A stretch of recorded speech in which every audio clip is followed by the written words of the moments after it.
Welcome back to the Foil Project. Today we're super lucky to be joined by another guest, Andrew Readhead, or as most people call him, just Reedy. So thanks for coming on today, Reedy. Thanks, man. Yeah, privileged to be here and yeah, chat to you guys. Sweet. I've also got with us James Casey, and he's going to be, I guess, my co-host for the day. Awesome. Unfortunately, Max and Noah are both away, so it's a bit disappointing, but we'll move forward with the show. I just want to give a quick summary of Reedy if you haven't got to know him. So Reedy's a super down-to-earth guy, and if he's not working his full-time job as an intensive care paramedic, have I got that correct, Reedy? Yeah, in WA it's called a critical care paramedic. Perfect. Or being a dad. He's either shaping foil boards, foiling, or I'm going to guess probably thinking about foiling. Yeah, absolutely. Yeah. And he foils pretty darn well in my opinion. So when Reedy learnt to foil, he didn't learn how to foil behind a boat, or he didn't learn how to foil like on the easier way of winging or potentially surf foiling. He started with downwind foiling, which I think a lot of people would be pretty impressed by. Recently, Reedy did a 105-kilometre solo downwind run, won the West Coast Downwinder race, and behind him you can see his crazy new downwind board, which is only 5'6" by 17. So we're pretty excited to chat to Reedy today. Oh, thanks, man. Yeah, there's a lot of nice things said there. I'm excited to kind of chat about a few of those adventures, and yeah, it's been a fun few months for sure.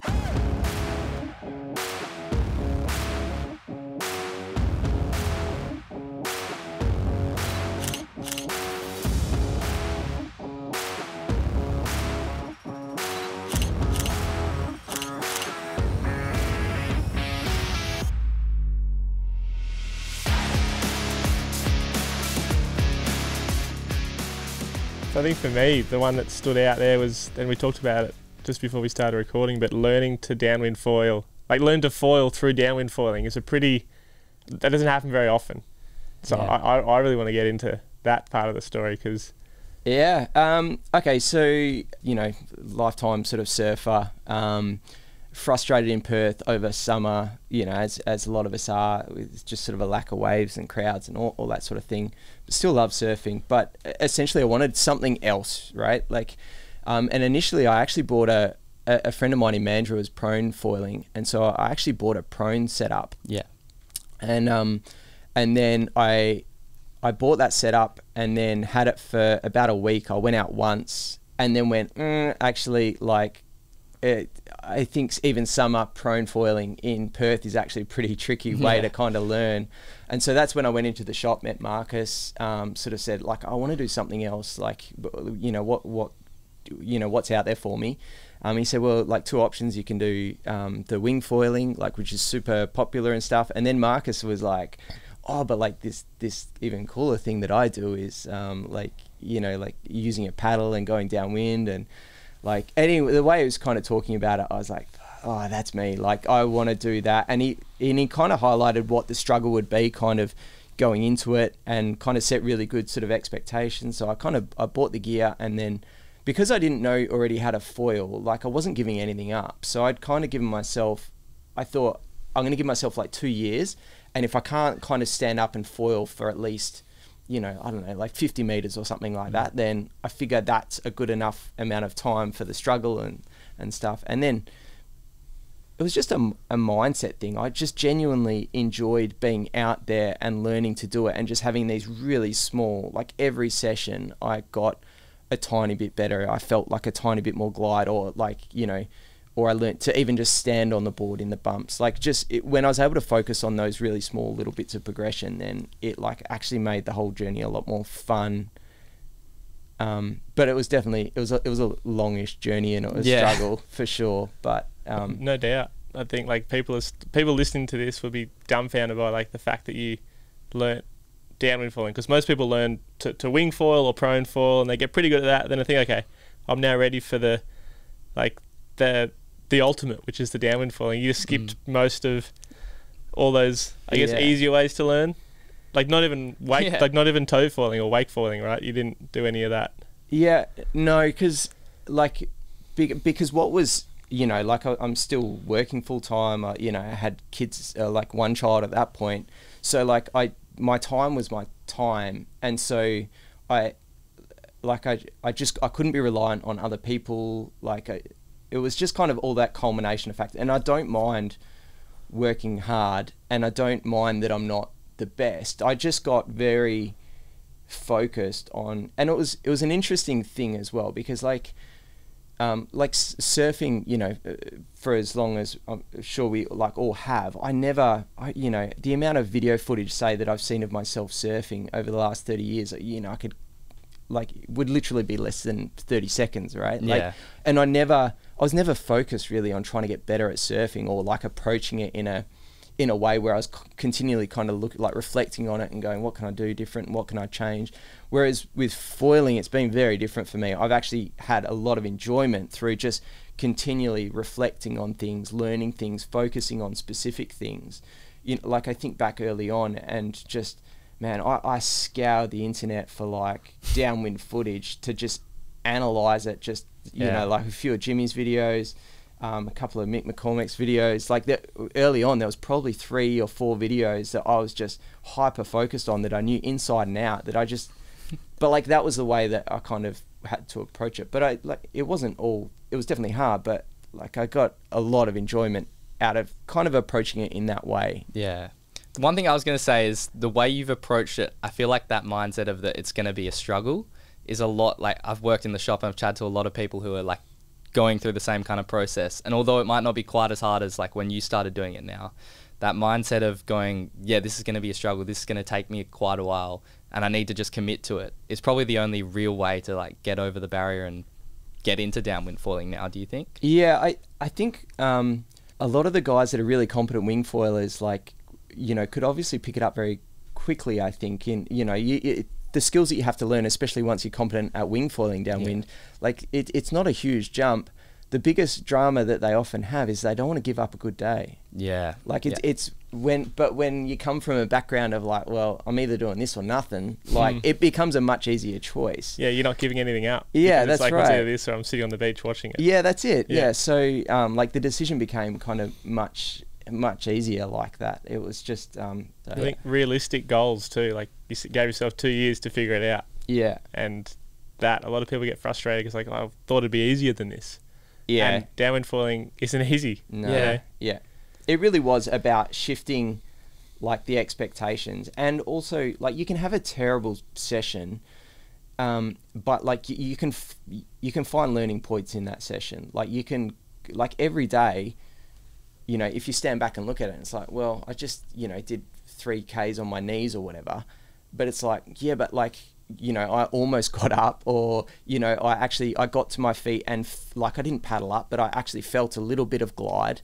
Like if you start to focus on all those little things, it was just a mind shift, like just to try and sort of turn things a little bit more sort of positive and focus on those and hone in on them and just try and accelerate the learning curve as fast as I could, I suppose. Yeah, I feel like what you just said then, like you learn more from failures than you do from success.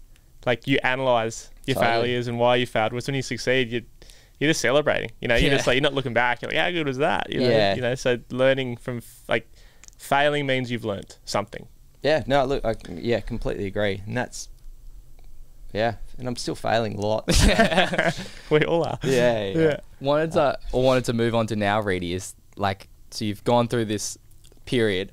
What would be like your tips and tricks that you'd suggest to someone if they were going to, let's start with just paddling up. What's that first step? How did it look like for you? And like, what would you recommend someone to do now? You know, I still recommend lots of people towards James's Coach Casey Club. Like that's where I started. That was hugely valuable for me because it's just broken down in a really methodical way, and like it gives you those basic. Like so many people are coming from this sport from like a non-sup background, so it just gave me the basic skills that I needed to even be able to stand on the board, paddle straight, basically just that. And then I went through, like I was doing probably a lot more I was spending a lot of time on the sup foil board, even in like kind of flat water, not trying to paddle up, just paddling around, because it felt so foreign to me. So I was doing like reasonable distance, just actually paddling around on the beach, like, you know, in easterly in the sheltered conditions. I think that's really good advice. Like, a lot of people want to learn to downwind foil with the paddle, and they don't know how to paddle. And you'll see people, they get their timing right, they get their pumping right, but the paddle is actually stuffing it up for them. Yeah. So if you can paddle without trying to get up on foil, because like a flat water session, most people think, oh, geez, an hour in the flat water, you must be cooked. You know, you'd be so tired after trying to get up for an hour. But if you just go for a paddle, like at 20% effort with good technique, you learn to paddle straight, you learn to have good, like, starting nose of the board, finishing toes of your front foot, short, sharp strokes, but no effort. Yeah. When you go for a sprint, your technique is good. Yeah. And it's like it's like unconsciously good. Exactly. Like you're no longer having to put that amount of effort into thinking about that, and you just get to concentrate on other things like timing. Yeah.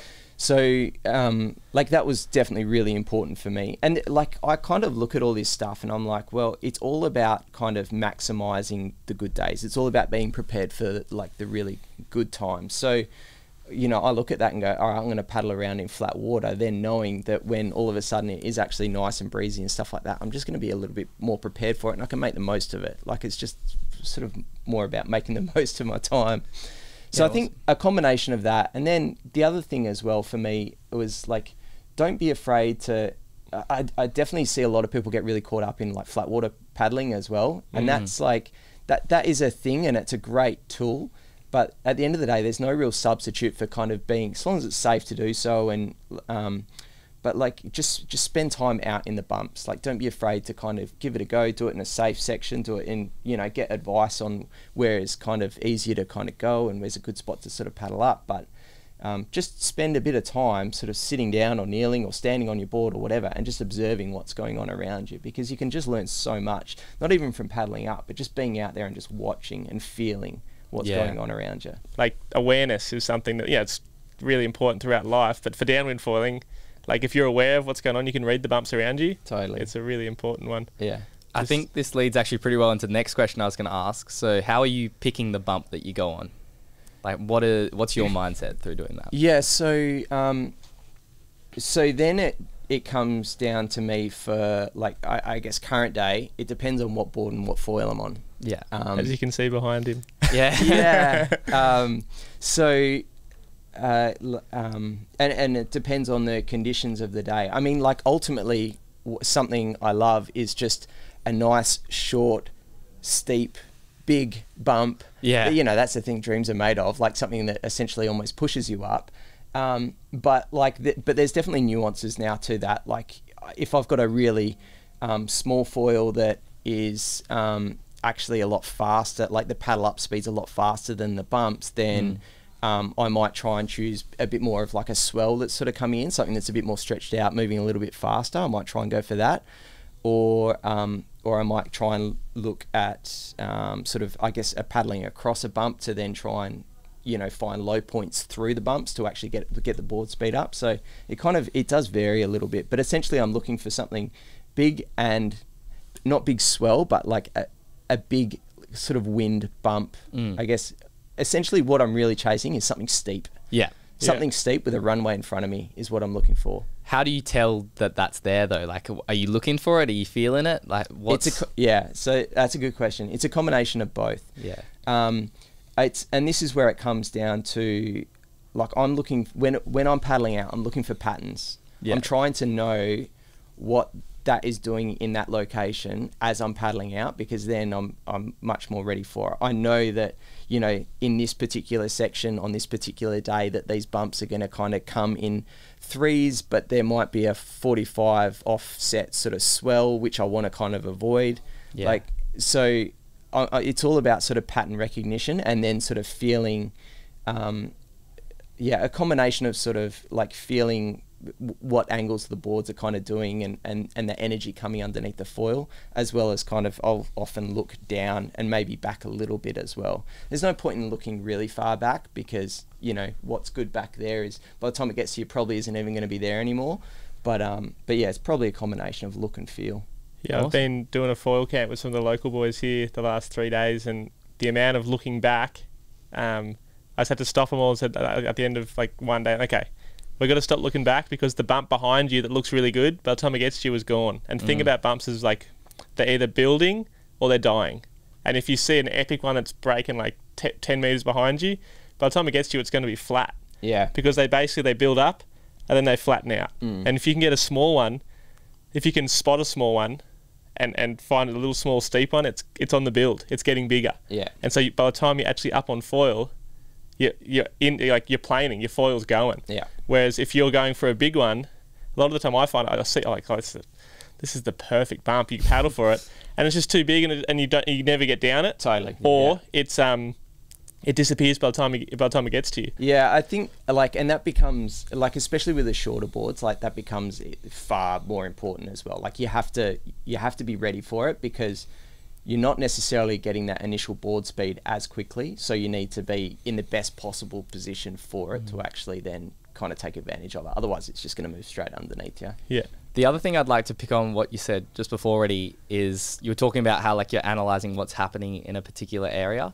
I remember the other day, I think it was you said if we couldn't see the shoreline, we could probably tell where along the coast we are when we're doing our downwind runs. We've done them that many times. Yeah, I suppose everyone gets really used to their usual kind of runs, right? I think it would be such an interesting little experiment, but imagine sort of being blindfolded out there and literally anything from 12 knots through to 20 knots. I reckon I would know exactly where I am just looking at the water. But it is amazing that just over, say, that 25k stretch or whatever it is, that there's so much variance. Just little things. If you're going to describe a couple different spots, so all right, so off North Mole there, or maybe more so off Caltex, which isn't even a Caltex. Yeah. Anyway, Yeah, it's Ampol now. Yeah, it's Ampol, we should call it yeah. Ampol, eh? Yeah. That section is just, it's mega groomed. It's pretty cool. It's so lined up in there. When it's sort of windy enough, and it never really gets beyond a sort of certain size. It always gets capped almost no matter how big it gets. But there is still kind of plenty of power there. You then start moving through towards sort of Cot, Swanbourne. You start to get a little bit more kind of swell coming through in those areas. And then further towards sort of City Beach, again, it starts sort of building again. Between City Beach and through to pretty much Trig Point, we start getting a little bit more craziness. But when the wind's up and the weed is low and there's a little bit of swell running, that's probably some of your best spots to get your quickest kilometres. For sure. When you read it well. There's lots of fast moving energy, but with gaps between. And then probably one of my favourite parts of that run is once you get to about Scarborough, there actually is there's energy out there that you often can't see, but there is bumps that actually travel almost 45 degrees out to sea at that point. Backwash almost, you think? It's almost like backwash, yeah, but often I can't see it, but I can feel it really well, and that sends me super wide off Trig Point. And the good thing about that then is that gives you this perfect run through to Sorrento with a really nice, once you go past Trig Point, you find that the bumps sort of lengthen out a little bit, and they sort of aim a bit more sort of towards the shore, I suppose, but also the coast wraps around a little bit more there. But they're a little bit more lengthened out. There's still heaps of opportunity to go really fast, but they're pretty organised there again as well. So yeah, I froth on it.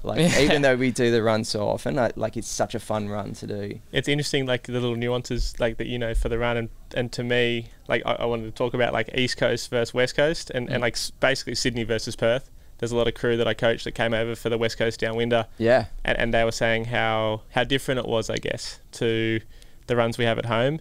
And the obvious difference is in Sydney, we've got a headland probably every 2 kilometres. We've got a big rocky outcrop. Yeah.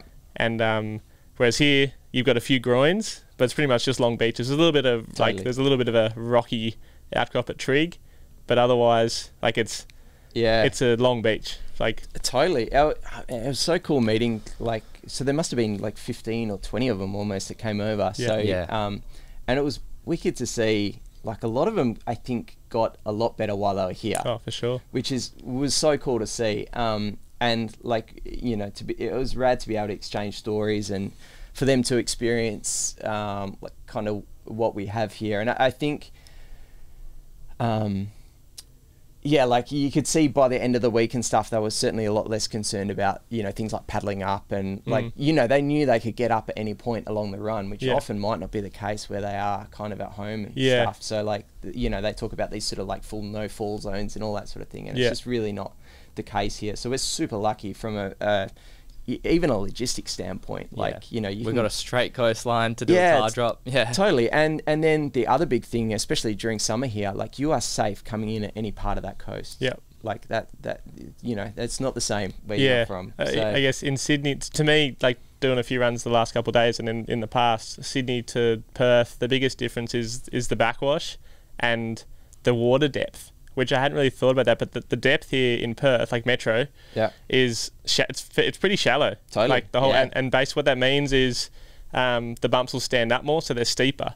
The other thing is with Rottnest and Garden Island, it's like almost like a reset. It's like the fetch reset, so it's but also blocks the swell, which back home the guys when they're learning have the most success either in bay runs. So in a big westerly we go from like over in Botany or in the like Hawkesbury sort of area, and there's only wind bumps. There's no swell because it's offshore wind. Over here, pretty much because of the like Rotto, any swell is like that's the problem with Perth. Like when you as a surfer, there's no swell. There's only wind bumps. But for downwind falling, it's like it's pretty much the same every day. Whereas at home we'll have a northeast wind with a south swell a lot of the time. And then the southerly will come through and there'll be leftover northeast swell from the wind bumps the day before with a south wind. And so a lot of the time you're fighting. And then the next day you might have another north wind with an east swell. And then you'll have a south swell with a northeast wind. Like it's just there's all these different options. So to have the exact same to learn and consistently have the same conditions is a hard thing because every day there's so much variance. The swell changes 10 degrees and you got more backwash off one headland. Of course. And all of a sudden it's like, man, that was really hard today. What was the difference? The wind strength was the same. The tide was the same. But there's all these... I think we're probably at the point now where we kind of would almost welcome some of that stuff. Because with that becomes like different opportunities to take different lines. Exactly, and, often speed as well. And look, summer I think is absolutely as you described. Essentially, Perth is one big bay run. But it's like it is epic bay run. It's cool, and like obviously we can get some like really big bumps and stuff. I think winter becomes a bit more kind of playful like that. We certainly do get a lot more sort of swell creeping through. But even then, it would be rare to probably get the swell more offset than about 90 degrees. I reckon the next topic I want to move on to then, Reedy, is the big run you did the other day, that 105k run. So obviously you're expanding from a different area than where we're normally doing. You started in a very different spot, took a pretty crazy line through gauge roads. So if you could just talk us through the day, just start at the beginning, how did it all come? So I'd been looking to once you... Okay, we all look at maps and wind directions and stuff all the time, right? Like you look at it and go, what's possible? Like what? I think so. I've been kind of looking, I suppose, at this run or something similar for maybe 12, 18 months. Like not being ready for it necessarily, but like certainly looking at like what's possible out there. The thing here, like we've talked about lots, is seaweed. So.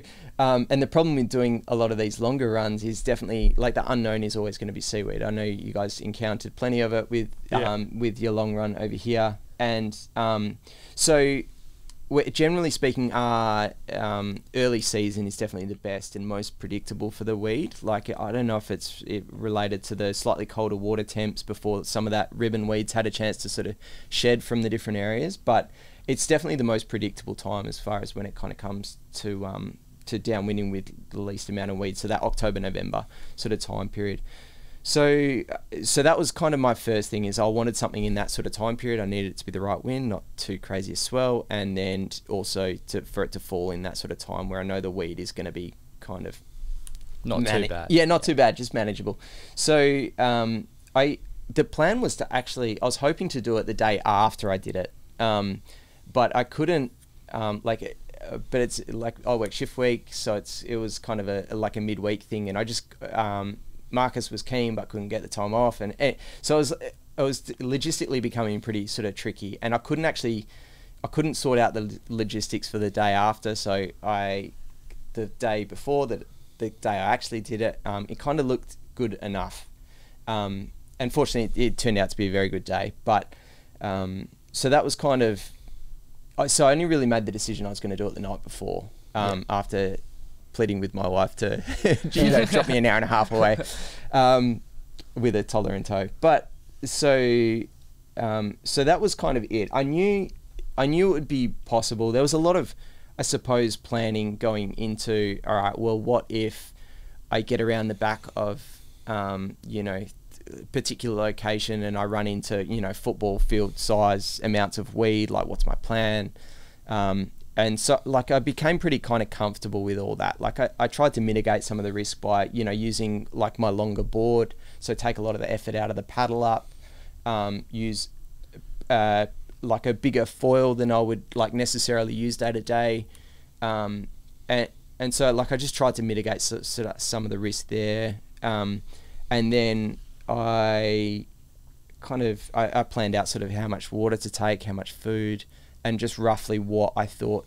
I knew it would be sort of somewhere between about 80 and 100 kilometers. And I'd set myself the time, like I needed to make a decision as to whether or not I was going to go by 1 p.m. Yeah. I thought like to try and account for all the variables, I need to be on the water by 1 p.m. really. So we drove down there that morning. I was kind of a little bit nervous and like got down there and it was like beautiful, glassy. It's probably like 1:45 or something like that. And the wind hadn't hit the shore.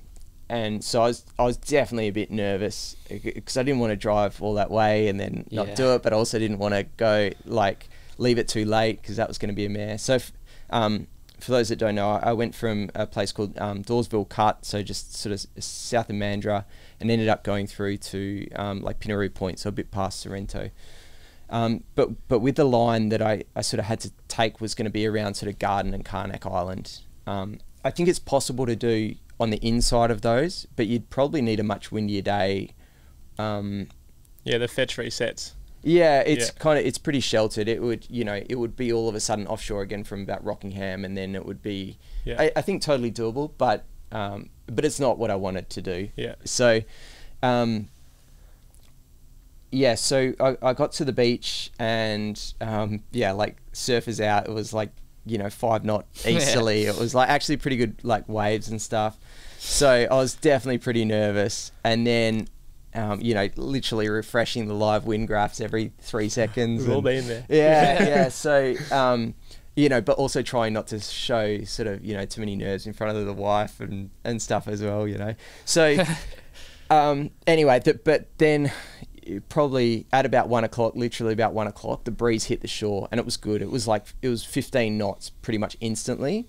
So at that point I set up all my gear and, basically got like straight out there, started paddling straight out. I guess for those that don't know, like downwinding is a wind sport, but just because it's 15 knots, like you could wing and have a lot of fun winging in 15 knots, but if it's just hit the shore, like it's literally just swung east to southwest, there's no bumps. It's like it takes, I reckon, like an hour at least for the bumps to build, and it's all you can calculate it, but there's like a formula, but the time the wind's been blowing for the distance it's been blowing, and that what creates the bumps that we ride. Yeah, that's it. And that's why the question is of like how windy do you need it is like such a tricky one. It's like because I don't need the wind, I need what the wind creates. I need the bumps. I need the downhills. That's it. So did you feel that for the first little bit then, Reedy? Where like there weren't many bumps to begin with? Yeah. So I felt like I needed the time at the back end more than I needed the fitness.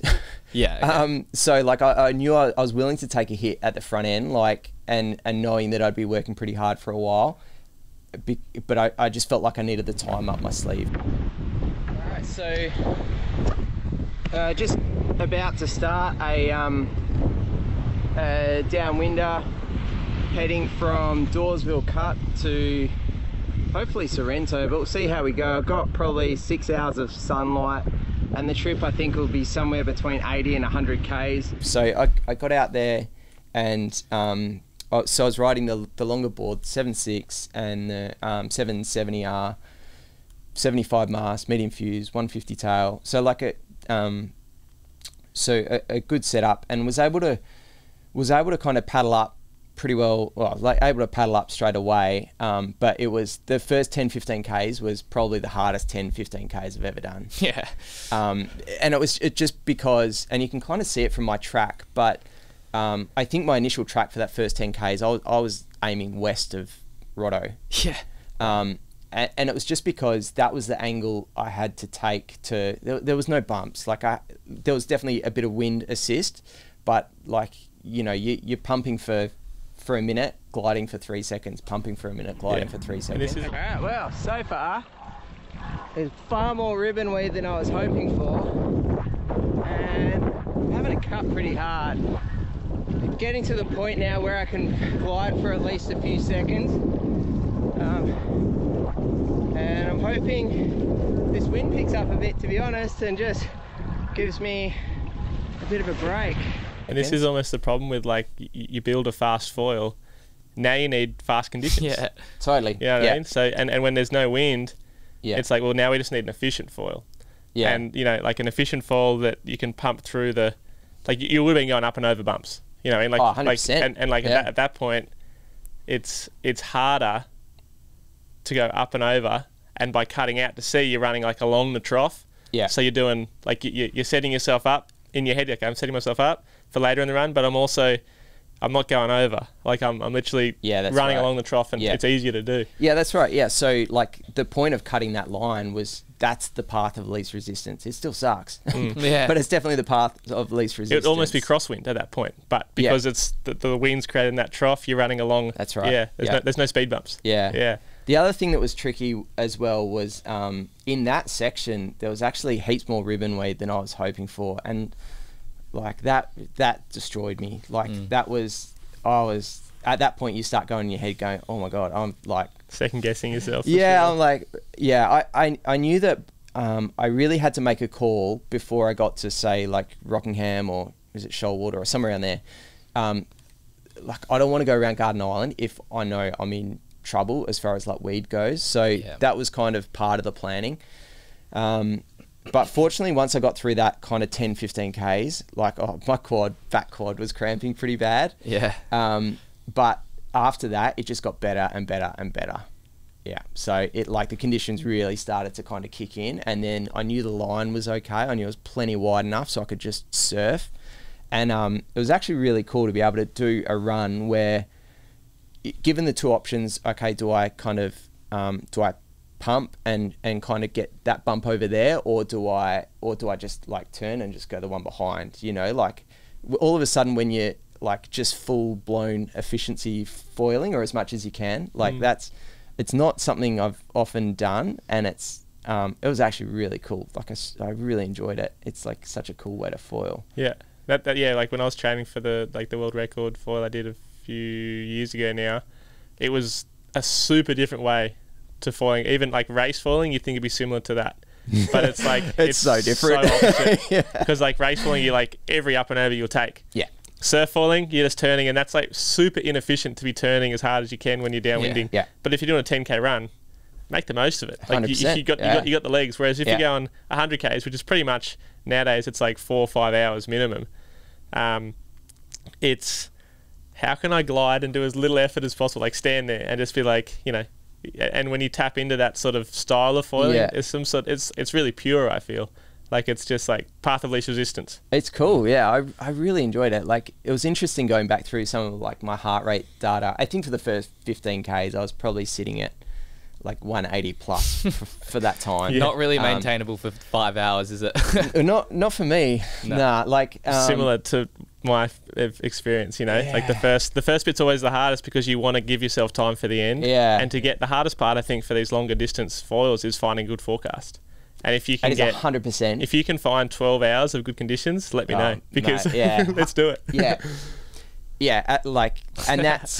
And that's where I kind of look at going, all right, imagine like 200 Ks or longer, to have that period of wind over that geography over that like period of time, like that would absolutely be it's just a bit of luck, right? In that stage almost. Yeah, I think good planning. Look what Olivia did. Like she had a similar experience to what we did. The first hour to 45, like hour to hour and a half, she was struggling. It was probably, if you ask, it was probably the hardest part. Yeah. You know, like the first bit, because you want to give yourself the most time because you know conditions good are coming. Yeah. And you want to get, you hope that it's good, but also wherever you start, generally an easy rock off means there's less fetch. Yeah. You know, so Yeah. you've got to somehow get out into the bumps where the fetch is like, you know, a bigger fetch, so you got better bumps, and it's it's like setting yourself up for the good part, and you got to save some energy for later on, but also you got to get through that first hour because the bumps are just going to get better, and you're going to be setting yourself up in a better location. Yeah. But it was so it was interesting comparing kind of like you know, heart rates of kind of 180, and then pretty much by the time I got up level with Garden Island, like my heart rate was sitting kind of at about 100. Yeah. Like, you know, which we can do all day. Yeah. Like, Yeah. and it's just because, you know, given the option to turn hard or pump, or just, well, okay, don't do either of those things. Just glide and just find something else gliding. It's not... It's like a constant no pump challenge, pretty much. Is that kind yeah, of what you're... it's sort of, yeah. I mean, you want to maintain sort of efficiency and stuff, but it's... and it's definitely an interesting way to ride. And it actually, like, doing that run made me really appreciate the normal kind of run that I do, because like, in all honesty, like, doing that longer one and riding that way is definitely fun and great as something different, but it's not what I would want to do day to day. It doesn't excite me day to day.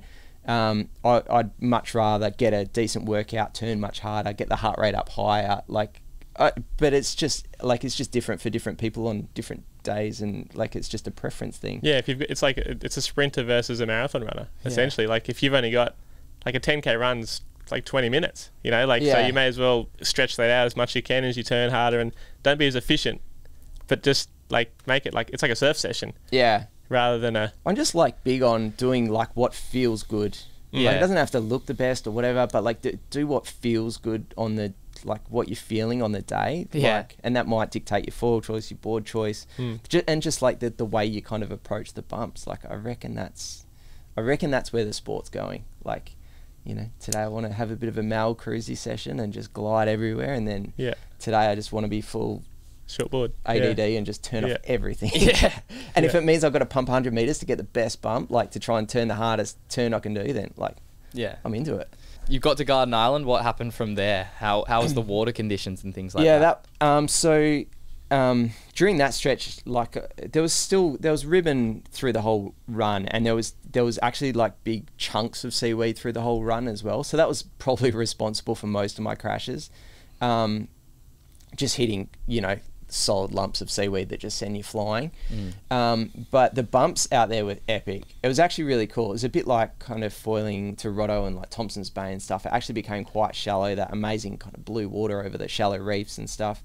So that whole section was epic, and the bumps out there were unreal. Like, just big long walls. So you could kind of go for a kilometre, you know, on the same sort of bump. Yeah, wow. And then actually just turn back and go a kilometre, you know, on the bump behind. And it would just, like, they were just big, long walls. It was incredible.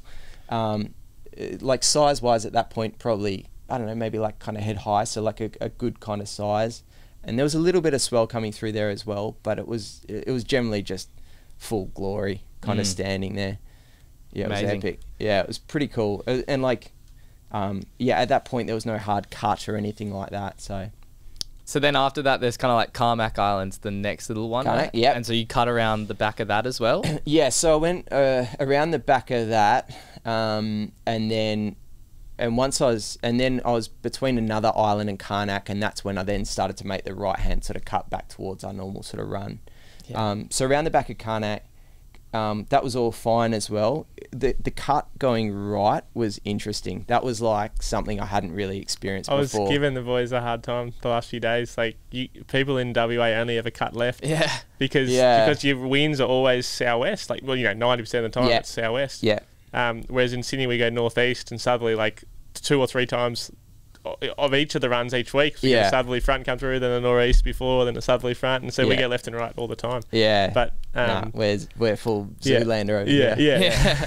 Can't turn right. Yeah. Oh man. Yeah, so it was interesting, like that was that section was pretty weedy. But it was probably the first time I've So essentially the bumps were sort of hitting Garden Island, plus you were getting some bumps from the fetch that was coming through from like Rockingham and inside the sound there.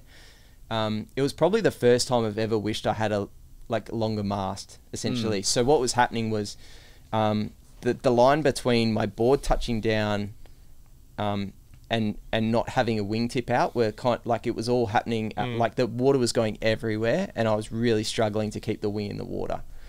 So it was a really interesting kind of learning section for me, and it was also probably the most weedy part of the run as well. So and I, like looking at it, I really didn't know how hard that cut right was going to be, and I wanted to try and get it done fairly quickly and early, you know, just to reduce the risk of kind of being stuck out there at night time and stuff.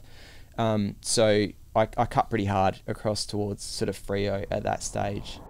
So, bit of an update, just gone around Karnak Island.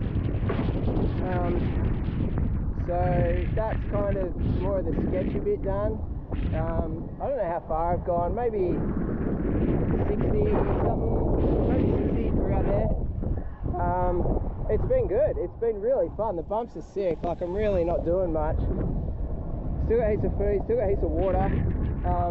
Feeling good. I can see in the distance where we would normally kind of start our runs, so feeling pretty good. Short of any big chunks of weed or something like that, I think should be sweet. Yeah, feeling good. But then you said that normal run, it was like you're way further out than we normally were. So did that make it like a pretty big difference or anything to how it was down that section? That was interesting. Like, so I wanted to take advantage of like what bumps were sort of still out there, and so I did take probably maybe like twice as far out as say we would normally do our run, and that was interesting. Yeah, because I think it was probably double the size that I reckon we would normally expect like our run to be, those bumps. It was unbelievable. It was actually like, yeah, it was insane bumps through that section, which is interesting to do that whole run. And then, I mean, at that point the wind had been blowing for like 6 hours or 5 hours or whatever. So, but it was, yeah, super interesting to kind of be going through that section and seeing those bumps so big, and yeah, it was sick. Would you now, knowing that when the wind's that good that the bumps are that much bigger further out, would you cut out to get to that sort of level of bumps, or is it like that? Yeah, size? potentially. Yeah, I mean, it would be a pretty mean cut, but yeah, like as a novelty for sure. Yeah, if you knew it was, going to be on for sure. Yeah. I reckon it'd absolutely be worth it. Sweet. Yeah. And so then where'd you finish up? So you got back to your, I guess, your normal run, and then... Yeah, so I still had a fair bit of sunlight. So the plan was to come in at Sorrento, but when I looked at my watch, I was like, I think I'm going to be like 99.5 Ks or something. And the problem is I didn't actually... get triple digits. Yeah, well, I was like, at that point, I'm like, I really wouldn't mind ticking over 100. Like, and then the problem was as well is I didn't start my watch probably for the first kind of 2 Ks as well. So I kind of robbed myself there. But anyway, so... It's all about the watch, hey? It doesn't matter what you actually did. It's what you got wrong. Yeah, well, that's right, yeah. So, yeah, but the tricky thing about it, as it turned out, I probably would have got 100 just coming in at Sorrento. But if you don't come in at Sorrento, you've got to then clear like Hillary's Marina. So that's kind of part of the decision as well, that I kept myself wide to try and just get that wider line.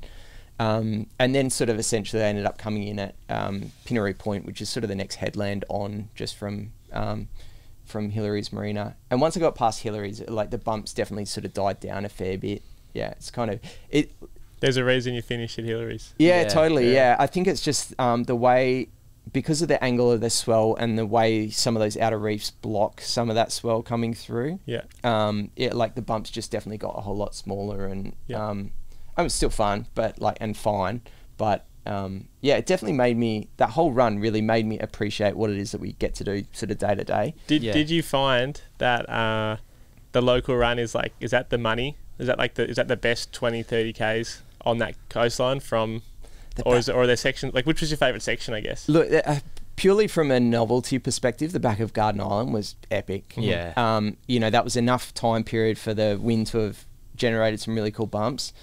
But look, like value for money, like our normal run is really good. Yeah. Like we're super fortunate. Like I said, not just from the perspective of like the bumps are really good, like the ease of transport, the safety aspect of it all.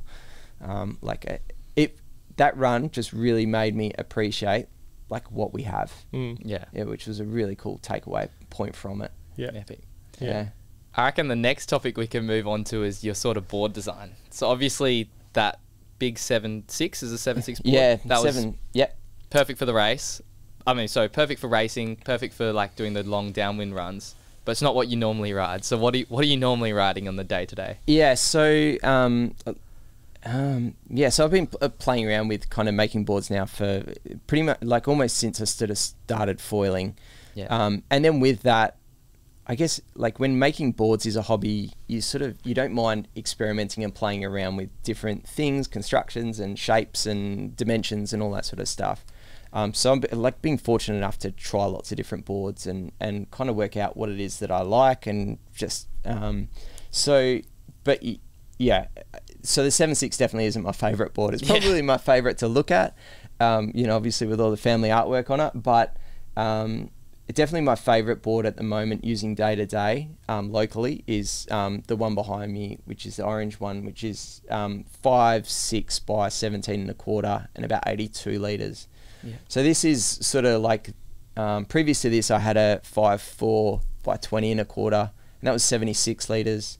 And that was a board I used pretty much like 99% of last year. I guess and this is just sort of an updated version of it, trying out a few other sort of different things. And I tried to put a bit more volume in it as well, just to see if it was possible to get a few other mates to ride it and give some feedback. Yeah. And unfortunately a couple of them have been able to ride it, so that's cool.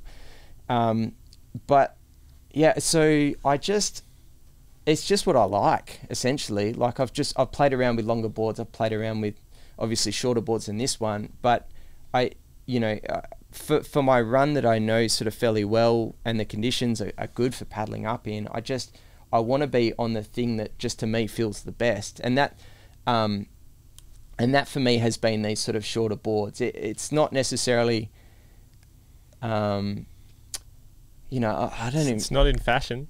No, it's not at all. Yeah, it's bucking the trend, which I love. Yeah, do you know what? Like, so I still love doing prone downwinders. I find that the free feeling and how big it makes a foil feel when you're doing a prone downwinder, I love that feeling. What I don't love about prone downwinding, one is weed, and two is like the safety surfing aspect of it, right? Like you're not ripping the hardest turns that you can do because you're like, well, if I come down here, like I'm in trouble. Yeah. So that's a feeling that I like, and that's what I chase when I'm using this smaller board. So if I'm only going out for an hour and doing say a 20k run, I don't mind working hard. I don't mind, pumping a bit, like to be able to kind of do the turns that the best turns that I can do.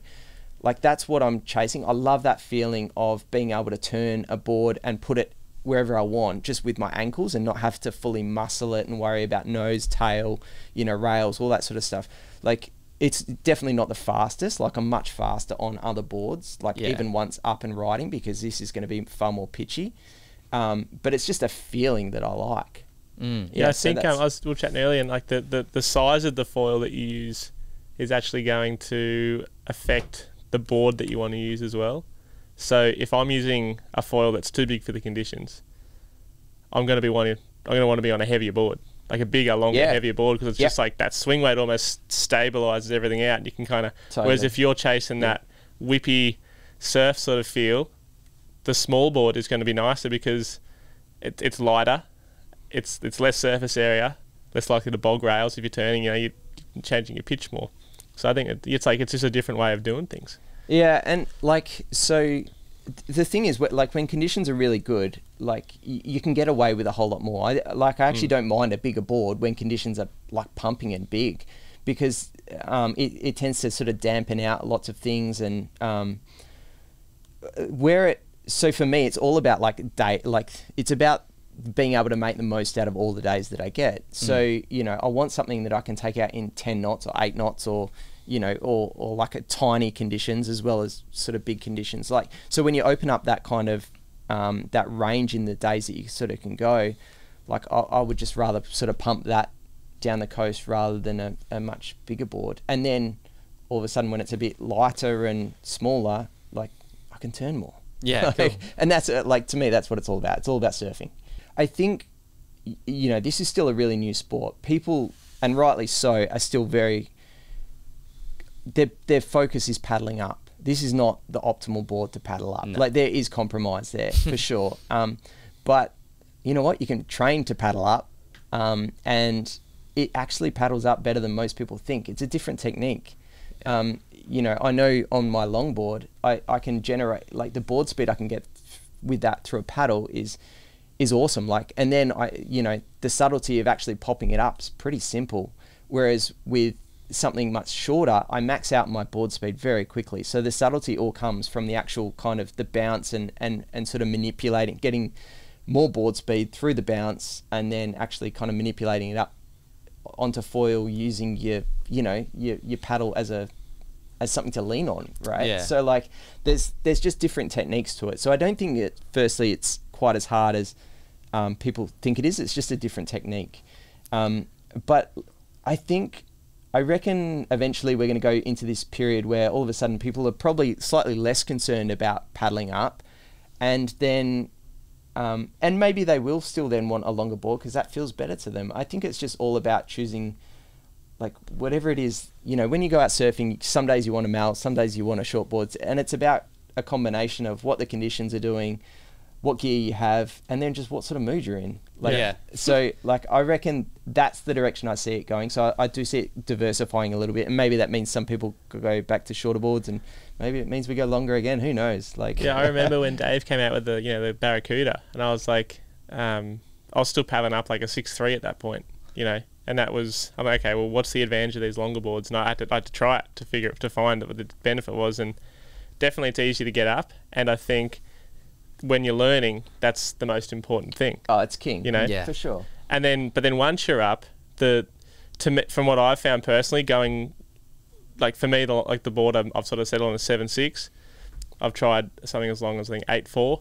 7.6 to me felt that compromise between easy to paddle up in like all conditions. I'm talking flat water to headwind to backwash, like to good downwind conditions. Yeah. And then the benefit once you're up, like to going smaller, is less of a percentage than what the percentage is. Like, say it's 25% easier to get up on a longer board. The difference between surfing once you're up, to me personally, from my testing, has been 5 to 10% max. I agree. Look, I think for me, like, I'm not even sure that I surf better on my shorter board. I don't think that that's necessarily the case. It's just purely down to feel. I like the feel of it, essentially. Like, I like being able to fly it and put it in places with my ankles, which I can't do with my bigger board. But that might be a very, like, personal thing. And like, so essentially it's swing weight then, right? Because it's the distance, like the board's more compact and therefore more nimble. I think it's also a fair bit lighter.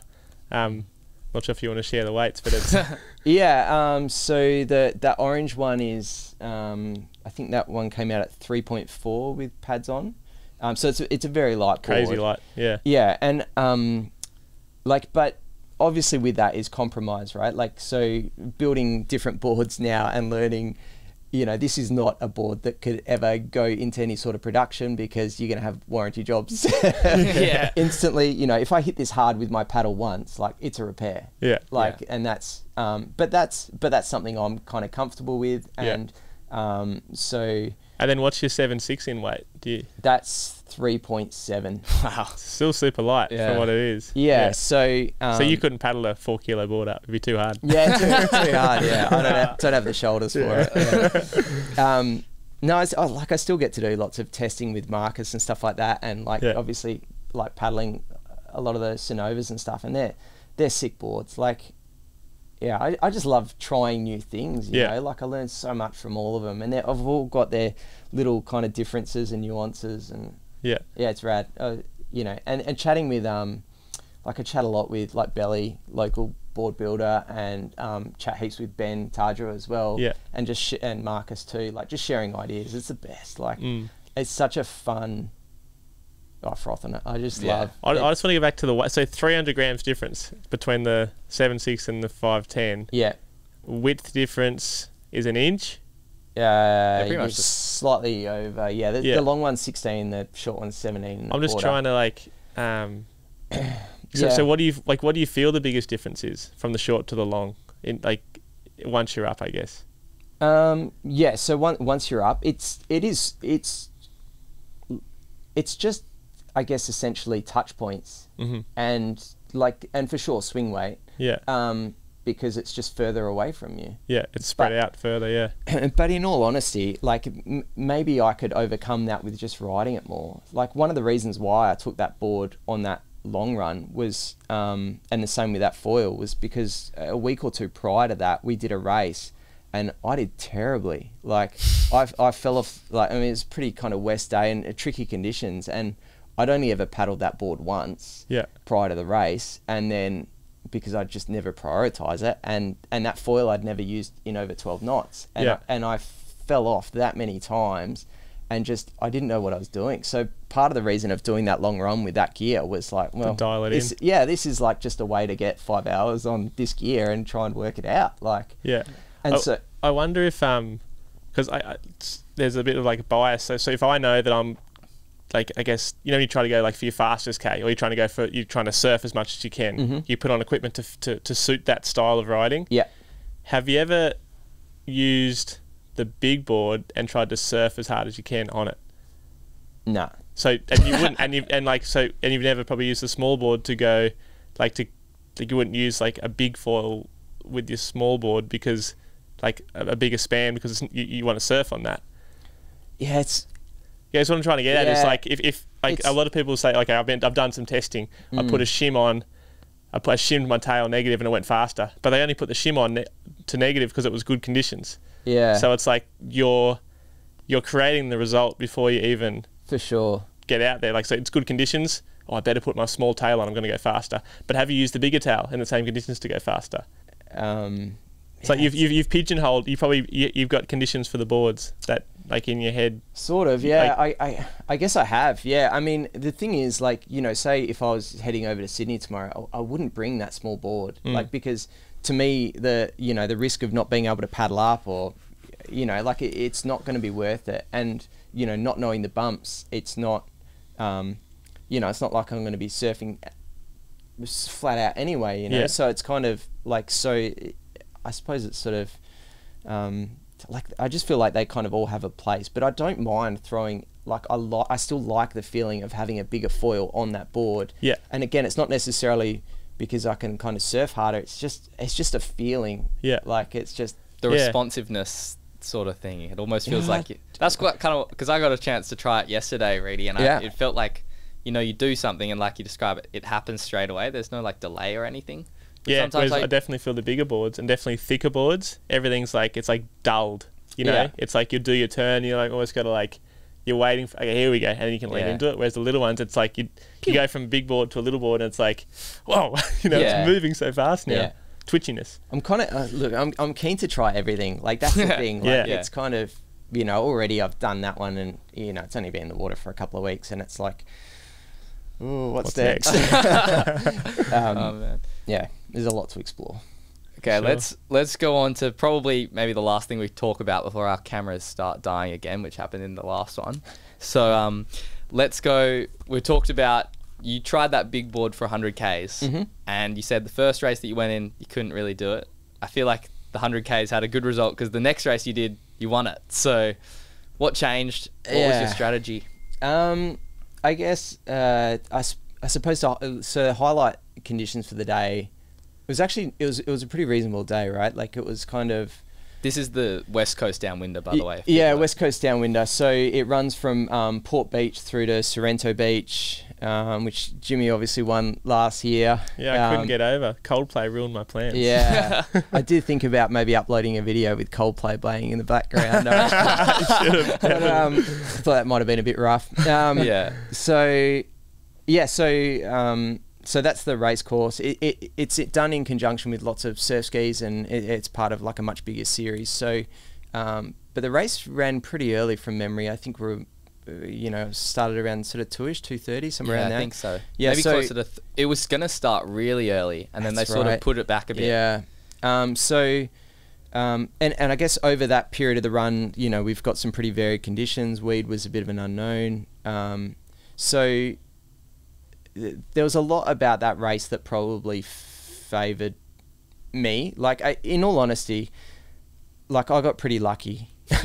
Modest. Looking at that start list, there was 10 different people that could have won that race, and even the difference between first and third was probably, in reality, probably 20 seconds.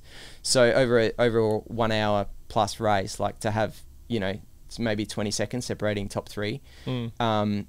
You know, it's close. And I think the times for that, because you guys sort of gentleman's agreement and then walk up the beach, was that? Yeah. So the agreement that we sort of all had was that as you round the buoy sort of furthest out, that was essentially the order that it was going to take place, but then to actually kind of stop your timing ship, you had to sort of walk through the chute. But yeah, we didn't think it was probably the safest idea, sort of running up the beach with foils and stuff like that. It's not the way to get invited back with, you know, ambulances and stuff. So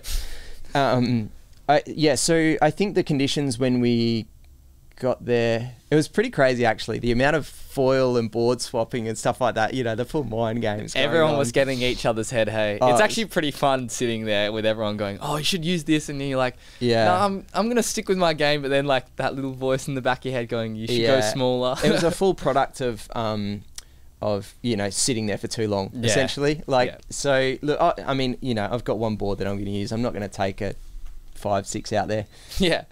And I knew that the 770R was going to give me the best chance. I'd spent a bit of time on it recently. I knew it was going to be I knew it was going to kind of get me up early. I knew I was going to be able to sort of, you know, pump it the whole way. Just, there was a lot kind of stacking up in favour for it.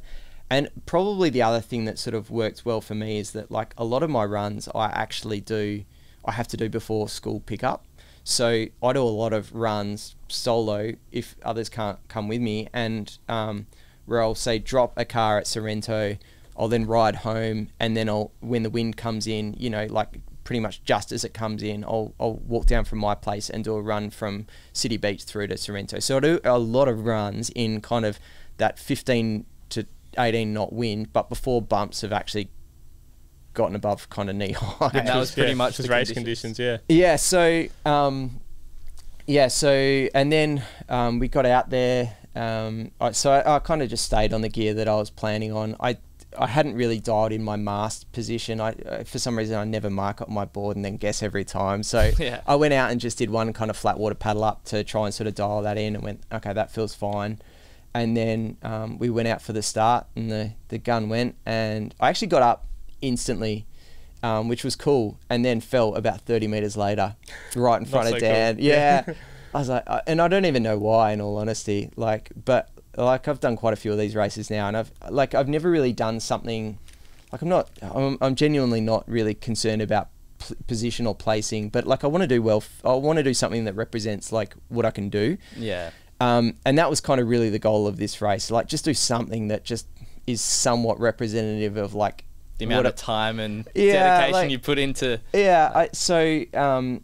Anyway, but yeah, falling off in the first 30 meters wasn't ideal. But like I was fortunate enough that I managed to get up straight away again, and then from there it was light, but it was kind of building. The thing is, it kind of almost doesn't matter how good a foil race is. And this, like, a few realizations happened during this race, but like, it doesn't matter how good a foil race is, you're going to be pumping the whole way. Like, you're going to be working the whole way. Like, I think you're always going to be looking to take advantage of whatever it is sort of in front of you, and whether or not that's pumping or not, but you're always going to be probably working pretty hard to find your gaps and just try and put yourself one ahead. Yeah, I'll talk about it later, but I'll add a bit to that later. Okay, all right, cool. Yeah, all right. Maybe that's just my experience, but it's kind of, so, and then as we were going along, there was certainly a little bit of weed that day. I ended up coming down maybe 4 or 5 times in the end for weed. Wow. Just because I knew I was probably losing 10 15 seconds per kilometre, like over my pace. I actually forgot to start my watch for the whole race, but like I could tell I was losing a fair bit of speed. And you always have this, like, this is the hardest question here, is do I come down and get rid of it, or do I just push through and keep going? What's going to be quicker? And there's so many unknowns because you don't know. As it turned out, like, basically every time I paddled up, got more weed. So it was like, maybe in hindsight, it wasn't the best decision, but who really knows? I think the thing then was that I think it maybe happened because perhaps some people were slightly underfoiled, but there was the majority of the group sent wide, like really wide. And and this is where kind of strategy, I suppose, comes into it. But like, and no one really knows, because some days it is so worth going out there and getting a faster bumps and then cutting that angle back in. But on this day, I kind of just went, well, everyone's gone that way, I'll go this way, and took a much straighter line.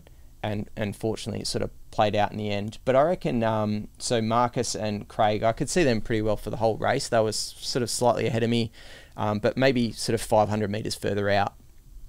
But I knew that they were then going to have to sort of come in at the end, and that was sort of the game that we were playing. And then, so they were obviously on slightly sort of faster bumps because they probably would have gone an extra kilometre, maybe plus, further than what I did. It was interesting because I did the same strategy as them. I actually cut out even a little bit wider than Marcus to begin with, because I had the concept that like the bumps would get bigger at the end. Yeah. But probably as you saw, it like didn't really build throughout the whole race. They were still just sort of small the whole way through, which I think, it's super interesting. Like, I do wonder whether or not, if we looked at it through like a non-race lens, whether or not the conditions were probably a lot better than we reflect on them being. Like, just because we can't go fast. Just because we were just trying to go, push ourselves the whole time. But look, it certainly wasn't huge, but it was probably would have been a lot more fun surfing that run than racing. That's for sure. But and then sort of came in towards the finish, and there probably would have been less than 10 seconds between me and Craig. He would have only been a couple of bumps behind, and then Marcus pretty well straight behind him as well, and then you were next, right? Yeah. Awesome. Huge effort. Yeah, it was so cool. I had so much FOMO. I was like, man, I wish I was over there. Yeah. But it was cool to follow along, and I got the debrief from Marcus and Dan, and sounded like we made it interesting, I think, because it wasn't like, in some races the fastest, even if it's close, there's usually like, if you're 2 or 3 pumps behind, that's a fair bit to make up in a race, because no one's letting bumps go. Yeah. We're pretty much going up and over bumps. Yeah. And so the weed factor makes it a little bit like chess. It's like, do I plow, okay, well, everyone's overtaking me now because I obviously had weed. Do I stop and clear it? Or are they going to get weed? Are they going to stop and clear it? And it's like this full, what's the best call? The interesting one I'd like to talk about as well is the weed jump, which we've kind of started to do this season a bit. I know, Reedy, you've probably been doing it a bit, maybe not so much on that bigger board though. But I didn't try it on the bigger board during the race, just because probably just being a bit more unfamiliar with it. And I figured if I could control every time I come down, I knew I could kind of come down, pull the weed off the foil and get back up all within, I don't know, maybe start to finish, maybe like 15 seconds or something like that. So like, I mean, the bumps were good for paddling up that day, and the board paddles well, and it wasn't too crazy where balance was kind of an issue.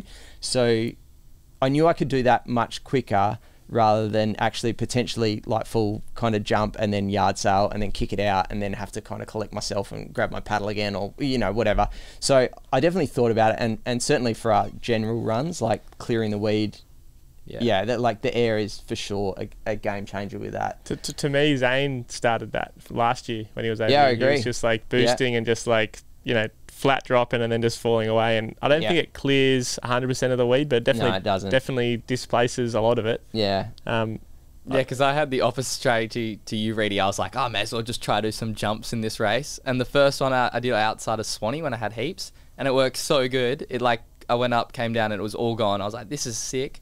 And then the second one I tried to do, I did exactly what you described, where I like came up, landed, completely boosted, and like lost everything, and it like took me like 30 seconds to get my composure back and everything. I was like, maybe that wasn't a good call. But I think when it works well, it works well. And when it doesn't, it's worse than just stopping. So that's the high risk. I also reckon a longer board's easier. Yeah. Because you're less likely to nosedive. Yeah, I agree. Yeah. And it also just pops up straight away then again. So Or you can just get the board speed so quickly. Yeah. And like learning that technique is definitely, it's all about timing. Like, and where you choose to do it on a bump. You need to make sure that as soon as you engage again, you're going to have bulk energy like straight away to kind of get like assist you to get back up on foil. Need to be like landing on like almost not quite like the beginning of the downhill. So like jumping, landing, and then like paddling back up straight away. It's like you sort of want to land like the top of like the downhill is kind of how I've been thinking about it. But I was almost thinking mid, because if you're at the top, you run the risk of running off the back of it if you don't have a clean. But like, and too low, you run the risk of nosediving. So it's like this somewhere on the downhill, not too high that you fall off the back, and not too far forward that you nosedive. Yeah, in the flats and nosedive. It's definitely I'd love to get a little bit better at it. But it makes a big difference. I think it's going to probably, like for us in Perth, it's going to become almost like a, just like a bit of a habit. Just every kilometre or something, you just pop a little ollie and keep going. Just even when there is no way to, I think it'll just become habit. To be honest, I wondered just before we finished up, just the races and like, feels like you're just going for speed and just like pumping up and over. And I think that's all your races have been in WA. Yeah. Correct, so Bay Run. Essentially, clean, like supersized bay run, but like still bay run, and the bumps are clean. If you look at races like Molokai to Oahu, mid channel, you're not pumping up and over, because the bumps are bigger. But two reasons why I think that's the case, and Maui to Molokai was definitely more of the case of pumping more, whereas Molokai to Oahu was not. And the reason I want to bring it up is because there's this push towards races being wind from start to finish, which I totally agree, it's more fun. But if it means start to finish and there's wind, and you now are using a smaller foil to try to go faster, you're going to be pumping more, because on a smaller foil you're not juiced up as much, but you can get up and over. Whereas using a bigger foil, because of the flat water start and the flat water finish, it adds in this efficiency element, so to speak, so that in the middle of the run you actually, like, you're in a bigger foil, but you're actually able to turn and glide more because you don't want to be pumping anymore. So like, obviously I want more people doing races because I think it's super fun, and it's the more people the merrier. Totally. But I don't want it to like, and look, to get more people, the conditions have got to be good, and for conditions to be good, it's generally, Perth is a perfect spot for it. But if racing becomes basically underfoiled the whole run, trying to go as fast as you can, like pumping up and over, up and over and up and over, that's what Paddle-a-Moor was, the Maliko race in Maui. That was the cleanest race in Hawaii. The wind came up pretty late that day, and basically it was exactly what you spoke about. It was pumping straight up and over, up and over. And it was cool to race like that, but I wouldn't want to do every run like that. Like, I was gassed, and it was like, I probably didn't do one turn the entire thing. Like, I was maxed up. I got one bump that I remember I was fully maxed, and then the rest I was just searching for another one like that. So that's going to become the norm. But I think it's important that, like, you do include yourself in races like ski races, like we spoke about the 2 kilometre upwind thing, and that's stupid. But like, say you were to start at Port Beach for a race, and instead of paddling out like out to Caltex, say you started in the corner there where it's like not I'm not saying a beach start, but a flat water start, and you went to say Swanee. People have the choice; they can use a small foil and paddle their board out, and then get up whenever they get up, or you can use a bigger foil and be maxed out in the downwind. But be ahead, and it just adds another element. I'm not saying all racing should be like that, but I think it'd be cool to do that every so often, because it would make racing in the downwind section different. Because you literally, you at that point you can't up and over because you're using a bigger foil. I could get around that. Just like, and not all the time, but like I'm trying to I'm trying to find how do we make racing not a pump race. Because the reason I went from SUP racing to foil racing is because downwind on a SUP was working 90% of the time, and every now and then you get a nice glide. Going to the foil, it's like, oh, now we're surfing. This is sick. It's going towards working 90% of the time again. Essentially, that's the way. That's just how racing always is. But how do we make it stay fun, and how do we get, encourage more people to get into it? And so I'm racking my, how do we make this, like, and maybe it's setting up markers and you got to zig and zag around the course. So like, and it could be a downwind race at that point, but you got to you know, you guys have the perfect. You got the shark, the drum line, and you got the red markers, like markers all out there, and you could say, okay, you got to go around this one, around that one, around that one, and then all of a sudden you're not using a small foil because you can't cut the angles. Yeah. I'd So be into that. It's like something that'd I be like cool. that idea, actually. That'd be Yeah. cool, I reckon. Like make it slalom downwind Yeah. rather than just point A to point B. Yeah. Yeah, like I think this is all pretty important stuff to explore. Like one thing I am super, like racing is awesome, but for me, the best part about that whole race was the fact that, you know, 20 plus guys from Sydney came over and we got to do a whole bunch of social runs together. Exactly. And runs, Like the Friday sounded like the best day of the week, you know. I think it is important that it just doesn't become fastest pumper wins. Yeah, and there's always going to be people that like that. For sure. But it's going to scare everyone else off that isn't necessarily the fastest. Yeah. And it's not their ego gets in the way. It's like, oh, it's just not for me. But how do we make racing incorporate everyone? And that's where I think the King of the Cutback Solo thing is something we'll have to have a bit of a brainstorm and write some stuff down and, you know, implement it at a few races. I think it's could be a cool way to do it. Sounds good. Yeah. Awesome. Well, thanks for coming in today, guys. Thanks for coming in, Reedy. Mate, it's pleasure. been awesome to Thanks chat for to you. having me on. Yeah. Enjoyed it. Yeah, thanks for having me as a co-host. No worries. Thanks for coming in, Jimmy. Sorry for hijacking it. Yeah, no, it's all good. Not a problem at all. So I guess we'll see you in the next episode. Thanks a heap. Thanks, Cheers, guys.